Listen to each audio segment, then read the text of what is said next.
How do you sell or refinance property that's in a trust? What's up, everybody? My name's Josh Key. I'm the managing attorney at Key Law. We take the headache out of estate planning and probate so you can focus on what's important. And before we begin with that very important question, if you have questions about estate planning or probate and you live in the great state of Alabama, you can speak to an attorney for free by going to keylawllc.com. We've got a calendar right there. You can set your own appointment. We'd be happy to speak with you and see if we can help you out. Now, on with that question. How do you sell or refinance property that's in a trust? This is assuming that you have property that's in a revocable living trust. And basically, when you put property in there, it really doesn't change much. It's just the way that it's titled. You still have complete ownership. It's basically the same thing as if it was in your name. You still have all the rights, benefits, and obligations when it is in your trust. All you're doing is just making sure that it avoids probate.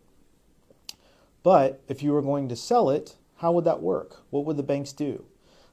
So some banks, if you have a mortgage on the property, are perfectly okay with it. They've got no problem with it. And when you go to sign the paperwork and sign the deed to sell the property, you would basically just sign the deed as the trustee of the estate, or of the real estate, not the estate, the real estate or the property. And there would be no big deal. You would just basically have it set out in that name. Now, some banks are a little bit, and some title companies are a little bit more kind of nitpicky, and they may not be really wild about that. So what they may ask you to do is to actually deed the property back out of your trust, then go ahead and sell it. And then when you have a new property, then you would just go ahead and deed it back into the trust as a replacement. The only thing there is they'd like to do that just to kind of keep the title clean. I don't really think it's that big of a deal. Most banks and most people understand how trusts work, and so they typically are okay. But what about refinancing? If you've got it in your trust and you have a note in your personal name, how does that work? Well, it's pretty much the same thing.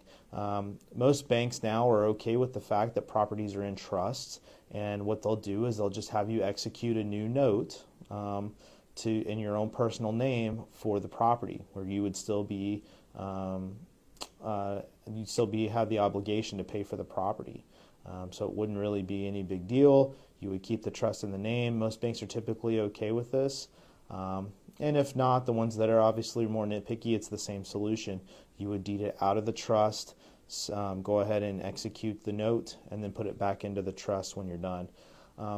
Though when you take it out of the trust, the only downside really to you as the trustor or the person that is creating the trust is that you just have recording fees, and that may be just a couple $100. I know in the state of Alabama, some fees are rising a little bit, so it may be a few hundred here or there to take the property out and then put it back in.